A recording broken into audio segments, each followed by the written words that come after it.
ये चीज कह दो ना कि ये पूरी चीज ही बेकार है, ये तो बहुत बुरा हो जाता है। और हाँ, मैं ये समझ सकता हूँ कि कोई मेच्योर इंसान ही इस तरह के आर्गुमेंट्स को हैंडल कर सकता है। तो आप बोलिए कुछ, हाँ बोलिए।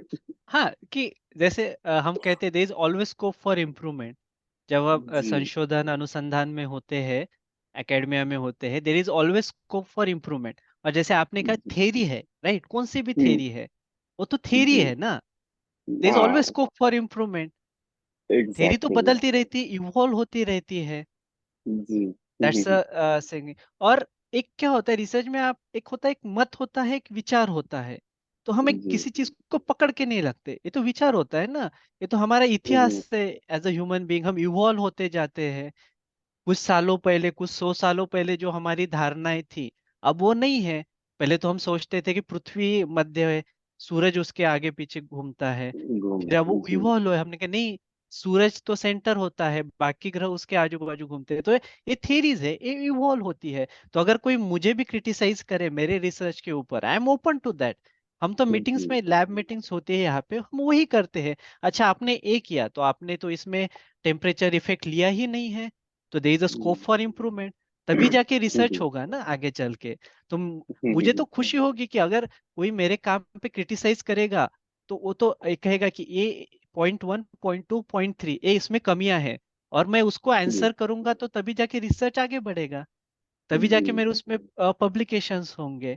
तो it's very hmm. Important to raise a question. I will not say criticize, but चीजों को पूछना कि ऐसा क्यों है, वो जो जिज्ञासा है ना। तो हम्म। अगर वो वही विद्यार्थी ऐसा कहता कि इंस्टेड ऑफ जस्ट क्लेमिंग, हम क्लेम कर देते ना कि ये थ्योरी फेल है, तो जी। वो अगर ऐसा कहता कि इस थ्योरी में मैंने ए पढ़ा है, मुझे ऐसा लगता है कि इसमें ए चीजें और करने की जरूरत है, आपका इस पे क्या विचार है।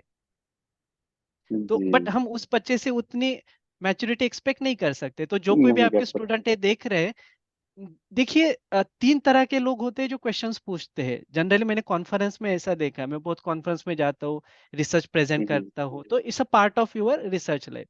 तो 3 तरह जी। के लोग होते हैं जिनका क्वेश्चन पूछने का एक एक इंटेंशन सो कॉल्ड होता है। पहले लोग ऐसे होते हैं जो आपका नॉलेज टेस्ट करने के लिए क्वेश्चन पूछते हैं, शायद हाँ। उनको पता भी हो, बट आपको पता है कि नहीं, इसलिए वो क्वेश्चन पूछते हैं। That's a one kind of people. Second, जी। ऐसे लोग क्वेश्चन पूछते हैं जिनको बताना होता है कि मुझे आपसे ज्यादा पता है। हम्म। ऐसे इस हम्म। इंटेंशन से क्वेश्चन पूछेंगे कि वो शो ऑफ करेंगे कि देखो, मुझे तो ज्यादा हम्म। पता है आपसे। ठीक है। आपको नहीं पता। और थर्ड काइंड ऑफ पीपल ऐसे होते हैं जो क्वेश्चन पूछते हैं कि उनको सच में कुछ नॉलेज चाहिए होता है, कि इस क्वेश्चन का अगर सामने वाला आंसर कर दे तो जो उत्तर होगा उससे मेरी ज्ञान में वृद्धि होगी। इस हम्म। एटीट्यूड से वो क्वेश्चन पूछते हैं, और यही लोग हमेशा आगे जाते हैं। तो बहुत बार यहाँ पे भी सीनियर प्रोफेसर होते हैं, आईआईटी में भी प्रोफेसर्स होते हैं, जब वो क्वेश्चन अगर पूछते हैं, if it's a exam that's a different scenario. But अगर जनरल कॉन्फ्रेंस चल रही है, सामने वाला भी एक प्रोफेसर है, तो उस हिसाब से वो क्वेश्चन पूछते हैं कि इससे मेरे अंदर क्या वृद्धि होगी, मेरे नॉलेज में क्या वृद्धि होगी, मुझे नया क्या पता चलेगा।